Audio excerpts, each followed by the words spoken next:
Hello friends, स्वागत है आपका हमारे यूट्यूब चैनल विद्या IAS पाथ में। आज हम आपके सामने सीरीज़ लेके आए हैं यूपी बोर्ड 12th क्लास के लिए, ठीक है ना, हिंदी मीडियम वाले बच्चों के लिए।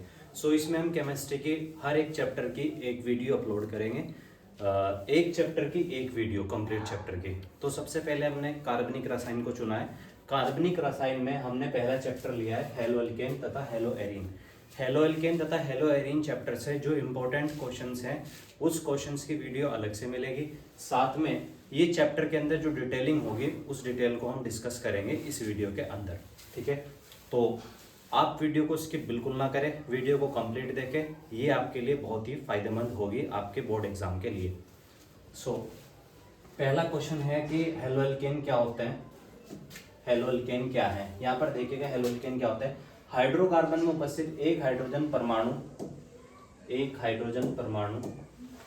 को एक हेलोजन यानी कि X से डिनोट करते हैं, ClFbRi कुछ भी ले सकते हैं इसकी जगह पर, द्वारा प्रतिस्थापित करने पर जो यौगिक बनते हैं उनको हेलो एल्केन कहते हैं। जैसे कि यहाँ पर दिखाया गया है कि RH यानी कि हाइड्रोकार्बन है।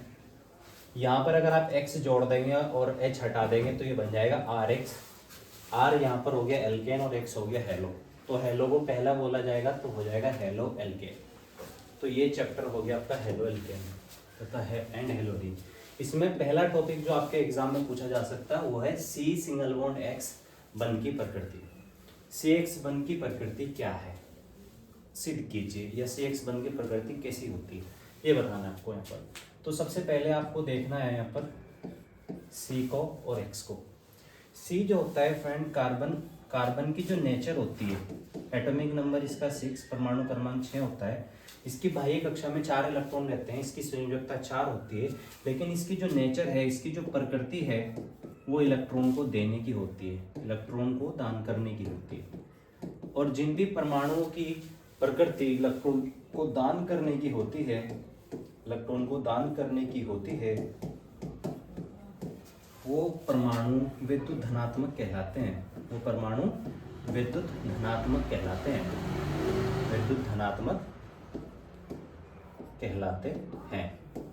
तो हमें पता चला है कि कार्बन की जो नेचर है वो इलेक्ट्रॉन को देने की है। अब क्योंकि ये इलेक्ट्रॉन को देता है इसलिए इसकी प्रकृति विद्युत धनात्मक है। तो कार्बन की प्रकृति विद्युत धनात्मक है तो हम यहाँ पर प्लस का चार्ज लगा देंगे और प्लस से पहले डेल लगा देंगे। ये डेल इस चीज को प्रदर्शित करता है कि आने वाले समय में कार्बन पर प्लस का चार्ज आएगा, यानी कि जब ये बॉन्ड टूट जाएगा इनके बीच का। दूसरी तरफ दोस्तों जो हेलोजन है यहाँ पर X, ये ग्रुप नंबर 17 के तत्व हैं जिनके अंदर फ्लोरीन, क्लोरीन, ब्रोमीन और आयोडीन जैसे तत्व आते हैं। इन सभी तत्वों की एक खास बात होती है हेलोजन्स की कि इलेक्ट्रॉन को बहुत तेजी से आकर्षित करते हैं। अब क्योंकि इलेक्ट्रॉन को बहुत तेजी से आकर्षित करते हैं मतलब हेलोजन्स तेजी से इलेक्ट्रॉन को अपनी ओर खींच सकते हैं। अब क्योंकि इलेक्ट्रॉन को अपनी ओर खींच सकते हैं तो इन पे माइनस का चार्ज आता है, तो जितने भी हेलोजन्स होते हैं वो निगेटिव प्रकृति होते हैं, तो इस पर आ जाएगा माइनस। अब ध्यान से देखिए दोस्तों, यहाँ पर दो परमाणु थे, एक कार्बन का परमाणु C और इससे बॉन्डेड था एक दूसरा परमाणु हेलोजन का X। कार्बन पर यहाँ पर प्लस का आवेश, हेलोजन पर यहाँ पर माइनस का आवेश था। तो जब एक ऐसा सिस्टम बनता है जिस पर एक पर प्लस का आवेश होता है दूसरे पर माइनस का आवेश होता है, दो ऐसे परमाणु आपस में जुड़ते हैं और दोनों के बीच की दूरी भी कम होती है, तो ऐसे एक बने सिस्टम को, ऐसे बने एक निकाय को बोलते हैं ध्रुव। इसको बोलते हैं ध्रुव।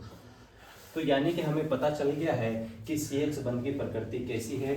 क्योंकि ये ध्रुव है तो इसकी जो प्रकृति होगी, इसकी प्रकृति हो जाएगी ध्रुवीय। कैसी प्रकृति हो जाएगी? ध्रुवीय प्रकृति हो जाएगी। ये एक नंबर का टॉपिक है, एग्जाम में आया तो आप बिल्कुल इसको कर पाएंगे। बस आपको इतना ही लिखना है कि इसकी प्रकृति ध्रुवीय है, आप देख लीजिए। नेक्स्ट टॉपिक की ओर हम बढ़ते हैं अपने। अगला टॉपिक है एल्किल हैलाइड बनाने की विधियां।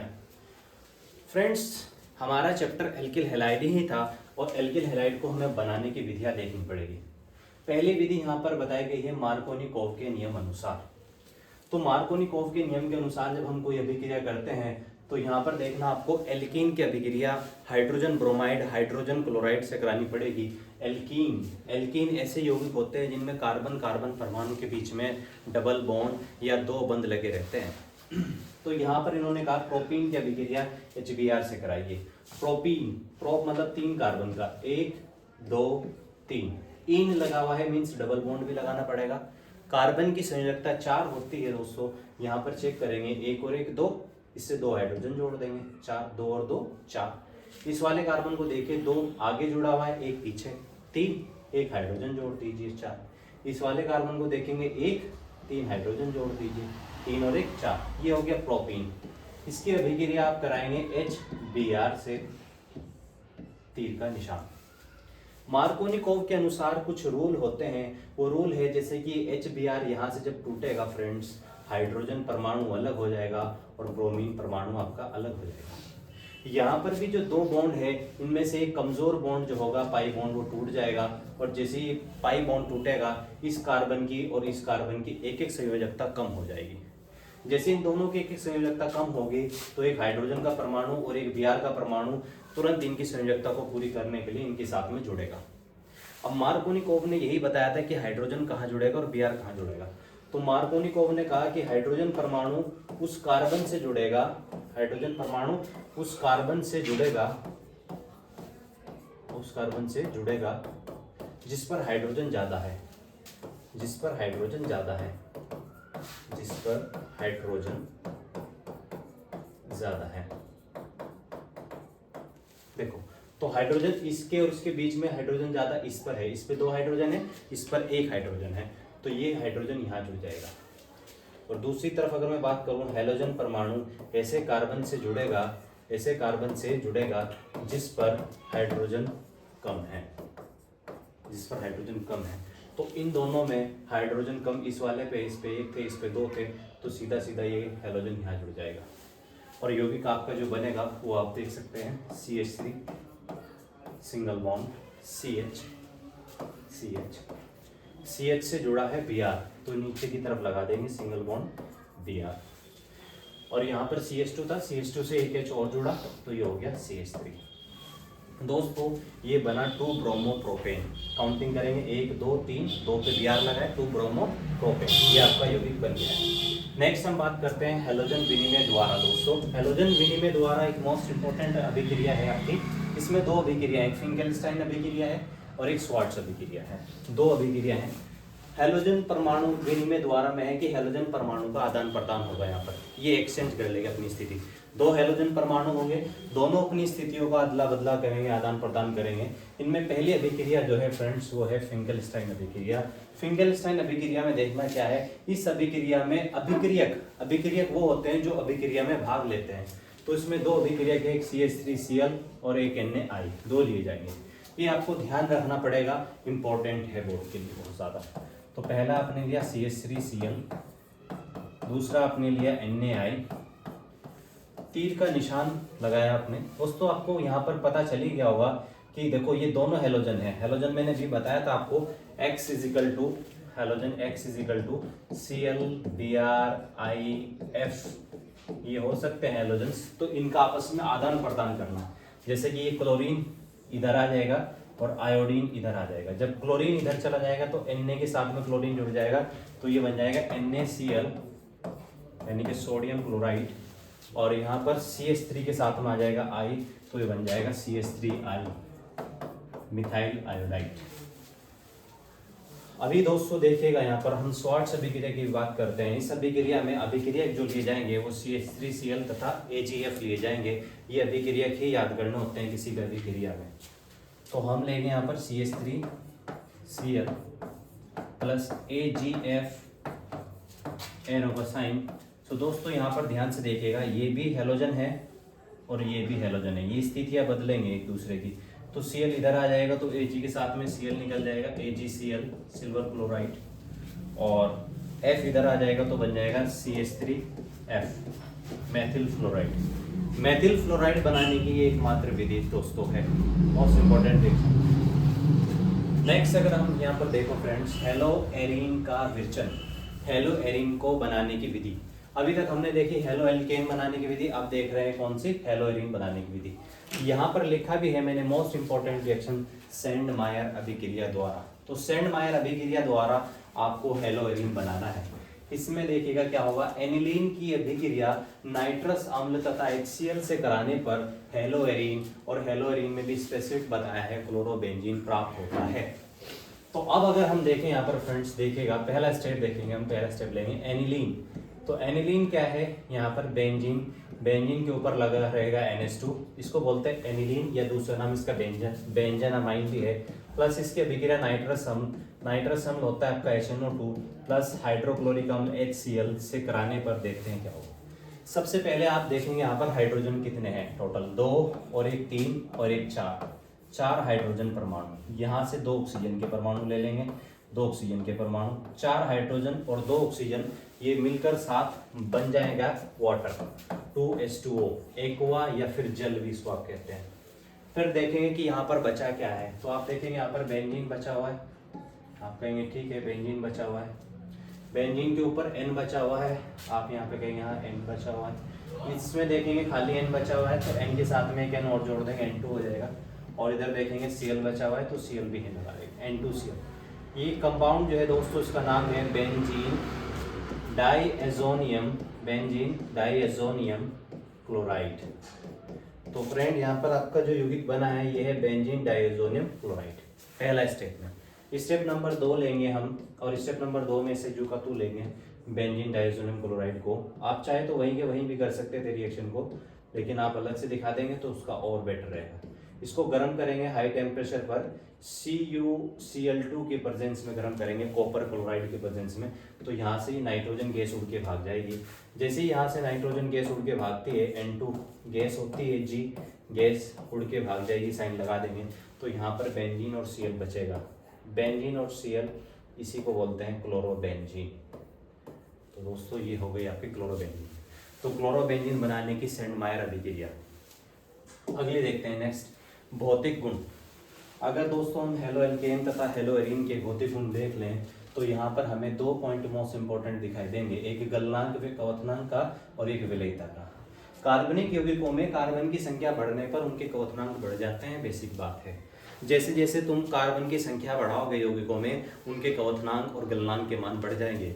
जैसे कि यहाँ पर उदाहरण में दिखाया है, एक यौगिक है CH3CH2Cl।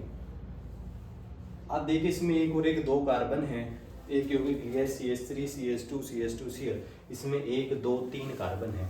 सो दोस्तों यहाँ पर क्या हुआ है, एक यौगिक में 2 कार्बन है और दूसरे यौगिक में 3 कार्बन है।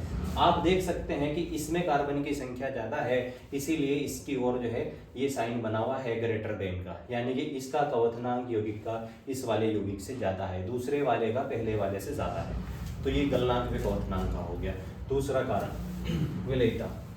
हेलोएल्केन तथा हेलोएरीन दोनों जल के साथ में अभिक्रिया करके घुलनशील हो जाते हैं, यानी कि हेलोएल्केन भी और हेलोएरीन भी जल में घुल जाते हैं।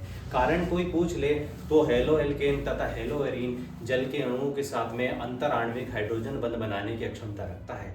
दोस्तों ये जो अंतराण्विक हाइड्रोजन बंध होते हैं, बेसिकली ये क्या होता है, मॉलिक्यूल्स को ऐसे जोड़ने का काम करते हैं, एक लॉन्ग चेन, एक लंबी श्रृंखला बना देते हैं, जिससे मॉलिक्यूल्स आपस में आसानी से जुड़ जाते हैं। आगे अब हम चलते हैं रासायनिक अभिक्रियाएं।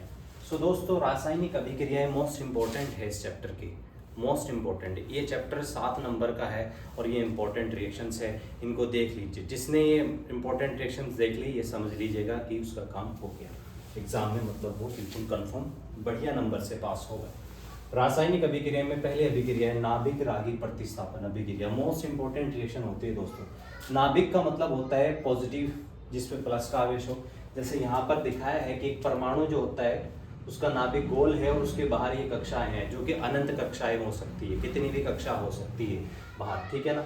नाभिक में प्रोटॉन होता है, जिस पर प्रोटॉन प्लस न्यूट्रॉन दोनों होते हैं, लेकिन न्यूट्रॉन पर कोई आवेश नहीं होता। नाभिक में क्या होता है, प्रोटॉन होता है जिस पर आवेश होता है प्लस का। अब उस प्लस का आवेश होता है, तो इसीलिए नाभिक का परमाणु का समस्त द्रव्यमान भी नाभिक पर ही उपस्थित होता है। तो हमें ध्यान रखना है कि नाभिक में धनावेश है।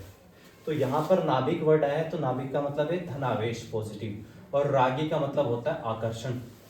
तो नाभिक रागी यानी कि पॉजिटिव को आकर्षित करने वाले यौगिक, ठीक है ना। और ऐसे अभिकर्मक जो नाभिक रागी होते हैं, नाभिक रागी अभिकर्मक जो होते हैं उन पे खुद पे माइनस का चार्ज होता है, Nu माइनस, क्योंकि प्लस को माइनस अपनी ओर खींच सकता है, प्लस को माइनस अपनी ओर आकर्षित कर सकता है या खींच सकता है दोस्तों। यहाँ पर कुछ नाभिक रागी अभिकर्मकों के मतलब एग्जाम्पल दिए हैं, जैसे कि OH माइनस, Cn माइनस या फिर Cl माइनस, ठीक है ना, हाइड्रोक्साइड, साइनाइड या क्लोराइड आयन। यहाँ पर देखेंगे हेलो एल्केन तथा हेलो एरीन, दोनों को ही डिनोट करते हैं किससे, RH से डिनोट करते हैं। तो नाभिक रागी अभिक्रिया, तो मान लो यहाँ पर ये आपका एक यौगिक है CX, हेलो एल्केन तथा हेलो एरीन दोनों ही CX हो सकते हैं, कार्बन हेलोजन। किसी नाभिक रागी अभिकर्मक से विक्रिया कराओगे Nu माइनस से, एरो का साइन, तो देखो नाभिक रागी अटैक करेगा, मैंने अभी बताया भी था, कार्बन पर धनात्मक आवेश होता है और हेलोजन पे ऋणात्मक, तो ये इस पे अटैक कर देगा, यहाँ पर मतलब इस पे अटैक करेगा, हेलोजन पर अटैक इस पे करेगा और इसके साथ में जुड़ जाएगा, क्योंकि इसको आकर्षित करता है ना प्लस को। तो इस तरीके से कंपाउंड बन जाएगा CNU, और ये जो हेलोजन था आपका दोस्तों जिस पर डेल माइनस था, अब प्रॉपर माइनस आ जाएगा और ये बाहर निकल जाएगा यहाँ से X माइनस। ये हो गई आपकी नाभिक रागी अभिकर्मक अभिक्रिया या नाभिक रागी प्रतिस्थापन अभिक्रिया। नेक्स्ट देखिएगा, ये नाभिक रागी प्रतिस्थापन अभिक्रियाएं दो प्रकार की होती हैं, number 1 SN1, number 2 SN2। SN2 अभिक्रिया को सबसे पहले देखते हैं, द्विअणु नाभिक रागी प्रतिस्थापन अभिक्रिया। इसमें अभिकारक क्या क्या लिया जाएगा, एक मेथिल क्लोराइड लिया जाएगा, दूसरा इसमें अभिकर्मक Nu माइनस, यही OH minus, Cn minus, Cl minus लिया जाएगा, और इसमें जो कोटि होती है ना अभिक्रिया की, वो होती है द्वितीय कोटि की अभिक्रिया होती है, और इसमें अभिक्रिया का वेग दोनों अभिकारकों की सांद्रता पर निर्भर करता है। यानी कि जो द्वितीय कोटि की अभिक्रिया होती है उसमें जो अभिक्रिया का वेग है वो दोनों अभिकारक की सांद्रता पर निर्भर करता है। तो इस अभिक्रिया को अगर हम देखें यहाँ पर मेथिल क्लोराइड, तो मेथिल क्लोराइड CH3Cl यानी कि C से 3 हाइड्रोजन, 1 2 3 एंड Cl प्लस कोई भी न्यूक्लियोफाइल ले लेंगे, जैसे कि OH माइनस ले लेंगे यहाँ पर, एरो का साइन, तो यहाँ पर ये ऐसा अटैक करेगा क्योंकि इस पे पॉजिटिव और इस पे क्या होता था नेगेटिव, Cl बाहर निकल जाएगा यहाँ से, तो Cl माइनस, और इस पर चार्ज आ जाएगा OH, तो ये हो जाएगा CH3 और यहाँ पर आ जाएगा OH, तो ये बन गया दोस्तों CH3OH, जिसे आप बोलते हैं मेथेनॉल। ये हो गई आपकी कौन सी अभिक्रिया, SN2 अभिक्रिया। सो फ्रेंड नेक्स्ट है आपकी यहाँ पर SN1 अभिक्रिया, और SN1 अभिक्रिया को देखिएगा, यहाँ पर मैंने ऑलरेडी सोल्व करके रखा है क्योंकि इतना टाइम नहीं होता है हमारे पास, वीडियो शॉर्ट भी होनी चाहिए, ज़्यादा लॉन्ग नहीं होनी चाहिए। सो आप ध्यान से देखिएगा SN1 अभिक्रिया, ये एक आणविक नाभिक रागी प्रतिस्थापन अभिक्रिया है, एक अणु वाली अभिक्रिया। इसके कुछ पॉइंट्स जो आपको याद रखने हैं वो है कि इसमें अभिकारक कौन सा लिया जाएगा, 3 degree butyl bromide, 3 degree butyl bromide इसमें अभिक्रियक है जो अभिक्रिया में भाग लेता है, प्लस ये प्रथम कोटि की अभिक्रिया होती है। तीसरा है 2 चरणों में होती है, 2 चरण में पूरी होती है। तो यहाँ से देखिएगा इसको, यहाँ पर ये देखिएगा लिया गया है, ये 3 डिग्री ब्यूटाइल ब्रोमाइड है, ये 2 चरण में होती है। पहला चरण बहुत ही फास्ट होगा, तो पहले चरण में क्या होगा, C और Br अलग अलग हो जाएंगे, C पे प्लस का चार्ज आ जाएगा, Br पे माइनस का चार्ज आ जाएगा, और ये बन जाएगा कार्बोकैटायन या कार्बोधनायन, क्योंकि धनायन हो गया ना, इस पे धनावेश आ गया। फिर दूसरा, इस धनावेश को जुगा तो लिख लेंगे दूसरे चरण में, और नाभिक रागी अभिकर्मक से अभिक्रिया से करा देंगे, जैसे कि OH माइनस से, और ये OH माइनस इससे जाके जुड़ जाएगा प्लस वाले से, और जुड़ने के बाद में बना देगा 3 डिग्री अल्कोहल। कार्बन की 4 संयोजकता होती है, 1 2 3 4 संयोजकता पूरी है। आगे अगर हम चलते हैं, नेक्स्ट देखेंगे यहाँ पर धातुओं से अभिक्रिया। तो धातुओं से अभिक्रिया एल्किल हैलाइड की देख लेंगे। सबसे पहले मैग्नीशियम से दिखा रखी है, तो मैग्नीशियम से जैसे कि एल्किल हैलाइड होता है RX, मैग्नीशियम से अगर ये अभिक्रिया करे, ये अभिक्रिया करेगा शुष्क ईथर की उपस्थिति में। किसकी उपस्थिति में करेगा, शुष्क ईथर की उपस्थिति में। तो दोस्तों यहाँ पर ध्यान से देखिएगा, Mg यहाँ से इन दोनों के बॉन्ड को तोड़ देगा, और जैसे इनके बॉन्ड को तोड़ेगा तो Mg खुद अपने साथ में जोड़ लेगा X को भी और R को भी, दोनों को जोड़ लेगा, और एक यौगिक बना देगा RMgX, जिसका नाम है ग्रिग्नार्ड अभिकर्मक। तो ये मोस्ट इंपोर्टेंट क्वेश्चन है ग्रिग्नार्ड अभिकर्मक का। दूसरी है सोडियम से अभिक्रिया। ये अभिक्रिया का नाम भी है वोल्टेज अभिक्रिया, इसको याद रखना है, ये वोल्टेज अभिक्रिया भी है। तो यहाँ पर क्या होगा, एल्किल हैलाइड की अभिक्रिया RX की अभिक्रिया प्लस सोडियम से कराई जाएगी। अब जितने अणु आपने सोडियम के लिए उतने इसके ले लीजिए, एरो का साइन, उपस्थिति सेम रहेगी, शुष्क ईथर की उपस्थिति रहेगी दोस्तों यहाँ पे, शुष्क ईथर। और यहाँ से क्या होगा कि सोडियम के 2 अणु हैलोजन के 2 अणुओं के साथ, देखो हैलोजन भी यहाँ गुणा करके 2 ही बैठेगा, 2 Na के और 2 X के, सबसे पहले ये बाहर निकल जाएंगे 2 NaX के रूप में, 2 NaX सोडियम हैलाइड। देन उसके बाद में यहाँ पर R कितने बचे हैं, 2 R बचे हैं, 2 R आपके साथ में बॉन्ड बना लेंगे R R, और ये बन जाएगा एल्केन, एल्केन। सो ये हो गई आपकी वुल्टज अभिक्रिया, मोस्ट इंपॉर्टेंट रिएक्शन है, ठीक है। अब हम नेक्स्ट देखते हैं। सो नेक्स्ट है हेलो एरिन की अभिक्रिया। हेलो एरिन की अभिक्रिया में देखिएगा दोस्तों, पहली है इलेक्ट्रॉन नागी प्रतिस्थापन अभिक्रिया। इसके कई सारे भाग होते हैं, जैसे कि पहले दे रखे हैं यहाँ पे नाइट्रीकरण। तो नाइट्रीकरण अभिक्रिया कैसे होगी, हेलो एरिन लेंगे आप, हेलो एरिन, हेलो एरिन में मुझे यही यौगिक याद आता है, हेलो की जगह पे आप हेलो का मीन्स होता है एक्स, और एक्स की जगह पे ClBr आप कुछ भी ले सकते हैं, तो मैं यहाँ पर Cl ले रहा हूँ। प्लस अभिक्रिया HNO3 से करानी है तो HNO3 ले लेंगे, नाइट्रिकम, एरो का साइन देंगे यहाँ पे तीर का निशान, और ध्यान रखिएगा HNO3 टूटता है OH में और NO2 में, ठीक है, OH में और NO2 में। जब भी ये अभिक्रिया होती है नाइट्रीकरण वाली, तो यहाँ पर सल्फ्यूरिक अम्ल की उपस्थिति भी रहती है, H2SO4 की, याद रखिएगा, सांद्र सल्फ्यूरिक अम्ल की उपस्थिति रहती है। अब यहाँ पर क्लोरोबेंजीन को 2 बार दिखाना है, क्योंकि यहाँ पर 2 बार उत्पाद बनेगा मात्रा के हिसाब से, एक बनेगा ऑर्थो पे और एक बनेगा पैरा पोजीशन पे, मात्रा के हिसाब से। ऑर्थो पोजीशन होती है 1 और 2, और पैरा होती है 1 और 4। देखो ये 1 2 को बोलते हैं ऑर्थो, ये ऑर्थो पोजीशन हो जाएगी ऑर्थो, और 1 4 हो जाएगी पैरा। यहाँ से भी हाइड्रोजन हटा, यहाँ से भी H हटा, यहाँ से भी H हटा, दोनों में से कॉमन मान लिया H, और OH की साथ में निकाल दिया, मिलाकर H2O, वाटर को बाहर कर दिया है। देन उसके बाद में यहाँ पर बचा हुआ है क्या, NO2, वो ऑर्थो पोजीशन पर भी जुड़ेगा NO2, और पैरा पोजीशन पर भी जुड़ेगा NO2। नाम हो जाएगा इसका ऑर्थो नाइट्रो, और आगे अगर इसको ढक दे तो बचेगा क्या, क्लोरोबेंजीन, तो क्लोरोबेंजीन, क्लोरोबेंजीन।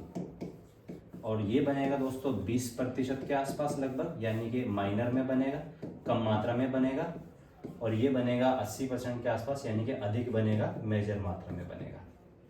इसका नाम हो जाएगा पैरा नाइट्रो क्लोरोबेंजीन।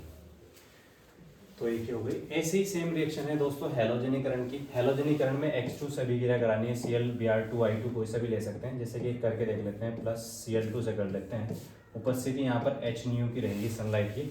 वही 2 यौगिक बनेंगे आपके, एक ऑर्थो वाला, यहाँ पर क्लोरोबेंजीन है ना, यहाँ से Cl एक H हट जाएगा, और एक पैरा वाला, पैरा पोजीशन 1 2 3 4 ये। तो देखिएगा दोनों से, ऑर्थो से भी और पैरा से भी H हटा। क्लोरीन के कितने परमाणु हैं यहाँ पर, 2 परमाणु हैं, यहाँ से भी H, यहाँ से भी H, दोनों में से H निकल रहा है, तो कॉमन मान लेंगे, बीच का मान लेंगे, सामान्य मान लेंगे। हाइड्रोजन क्लोरीन के साथ में HCl बन जाएगा, बाहर आपका HCl। देन फ्रेंड आप देखिए यहाँ पर Cl बचा हुआ है, वो ऑर्थो पर भी आ जाएगा और पैरा पर भी आ जाएगा। ये बनेगा ऑर्थो क्लोरोबेंजीन, या ऑर्थो डाइक्लोरोबेंजीन बोल सकते हैं, और ये पैरा डाइक्लोरोबेंजीन। नेक्स्ट देखते हैं सल्फोनीकरण।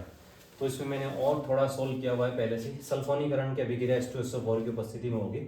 ये OH में और SO3H में टूटता है, और ध्यान रखना यहाँ पर भी सेम 2 पोजीशन, ऑर्थो से और पैरा से H हट जाएगा, यहाँ से भी H, यहाँ से भी H, कॉमन OH के साथ में मिलकर बन जाएगा H2O, जैसे पहले बन रहा था H2, वही बन गया।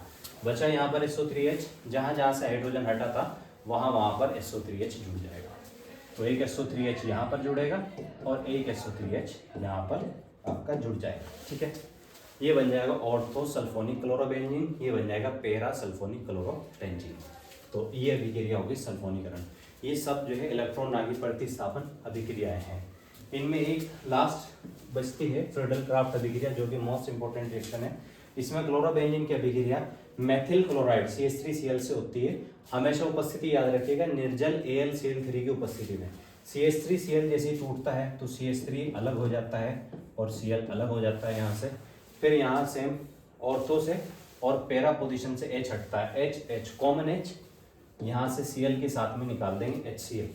तो यहाँ पर साइड में निकाल देंगे HCl प्लस करके, और बचेगा क्या यहाँ पर ये CH3, तो वो यहाँ पर भी आ जाएगा CH3 और यहाँ पर भी CH3 आ जाएगा। ये हो जाएगा ऑर्थो मेथिल क्लोरोबेंजीन जो कम मात्रा में बनेगा, और ये हो जाएगा पैरा मेथिल क्लोरोबेंजीन जो ज़्यादा मात्रा में बनेगा। नेक्स्ट देखिएगा यहाँ पर कुछ मैंने कंपोनेंट बताए किस किस में टूटते हैं, जैसा H2O H और OH में टूटता है, HNO3 OH और NO2 में टूटता है, H2SO4 OH और SO3 H में टूटता है। इन्हें हमें याद रखना रहता है। नेक्स्ट देखते हैं फ्रेंड्स, धातुओं के साथ अभिक्रिया क्लोरोबेंजीन की मतलब हैलोरीन की, तो इनके साथ एक अभिक्रिया जो सोडियम से होती है फिटिक अभिक्रिया है, पेपर में बहुत बार आई रिएक्शन है। तो इसमें 2 मॉलिक्यूल लेंगे क्लोरोबेंजीन के, 2 ही सोडियम के शुष्क ईथर की उपस्थिति में, तो सोडियम 2 Na यहाँ से, क्लोरीन के देखो 2 बैठे क्योंकि मल्टीप्लाई करेगा ना यहाँ पर, तो 2 Na के 2 क्लोरीन के 2 NaCl सोडियम क्लोराइड बाहर निकल जाएगा, और 2 बचेंगे ये आपके यहाँ पर बेंजीन, ये और ये आपस में जुड़ जाएंगे, तो इसको बाइफिनाइल भी बोल देते हैं और डाइफिनाइल भी बोल देते हैं। ठीक है, वो ये फिटिक अभिक्रिया। सो नेक्स्ट कुछ पॉलीहेलोजन यौगिक भी इसी में देख लेंगे हम। पॉलीहेलोजन यौगिक जैसे कि फ्रेओन है, फ्रेओन 12 के उपयोग, फ्रेओन 12 जो है प्रशीतक के रूप में इस्तेमाल होता है। प्रशीतक बोलते हैं कूलेंट को, यहाँ पर ये अंडरलाइन हुआ है प्रशीतक कूलेंट, ये एसी रेफ्रिजरेटर वगैरह में यूज होता है। इसका उपयोग जो है एसी में, फ्रिज में, इन चीज़ों में होता है। इससे CFCS गैस निकलती है, क्लोरोफ्लोरोकार्बन गैस निकलती है, जो हमारी वायुमंडल में जो ओजोन परत होती है, जो सूरज की हार्मफुल किरणों से हमारी रक्षा करती है, उसको नुकसान पहुंचाती है, उस परत को नुकसान पहुंचाती है, जिससे कि सूरज की जो किरणें हैं, हार्मफुल किरणें, वो पृथ्वी पे आती है। तो इसको बैन किया गया है। फिर उसके बाद में आते हैं DDT के उपयोग। DDT के उपयोग पूछ रहा है दोस्तों, DDT डाइक्लोरो डाइफिनाइल ट्राइक्लोरोइथेन, ये एक क्या होता है दोस्तों, कीटनाशक। क्या है? कीटनाशक। ये कीटनाशक के रूप में प्रयोग किया जाता है, यानी कि पेस्टिसाइड के रूप में इसका उपयोग किया जाता है। ठीक है, इसको भी बैन कर दिया गया है क्योंकि यह एक अजैव निम्नीकरण अपघटनीय पदार्थ है, यानी कि यह टूटता नहीं है, नॉन बायोडिग्रेडेबल सब्सटेंस है। उसके बाद में बात करते हैं यहाँ पर आइडोफोम की। तो फ्रेंड्स, आइडोफोम में इतना याद रखिएगा, ये एक प्रतिरोधी या एंटीसेप्टिक पदार्थ है। तो एंटीसेप्टिक बेसिकली क्या होते हैं कि जो बैक्टीरिया की ग्रोथ को रोक देते हैं, बैक्टीरिया की वृद्धि को रोक देते हैं या उनको किल कर देते हैं। उसके बाद में दोस्तों बस यही यहाँ पर जो है पूरा चैप्टर कंप्लीट हो गया आपका। सो फ्रेंड्स, ये हमने जो है इनिशिएटिव शुरू किया है क्लास 12 के जो बच्चे हैं यूपी बोर्ड के, उनके लिए। सो आप इस वीडियो को ज़्यादा से ज़्यादा बच्चों को शेयर करें, क्योंकि ये बिल्कुल एग्ज़ाम टाइम नज़दीक आ गया है, और ये पावर वीडियो हैं उन बच्चों के लिए जिन्होंने अभी तक कोई तैयारी नहीं की है और वो अब तैयारी के लिए जो है ना लगन से लग रहे हैं। तो उम्मीद करता हूँ उन लोगों को या सभी लोगों को ये वीडियो बहुत ज़्यादा पसंद आएगी। सो आप सभी से गुजारिश है कि चैनल को सब्सक्राइब करें, वीडियो को लाइक करें और शेयर करना ना भूलें। सो दोस्तों, जय हिंद, थैंक यू।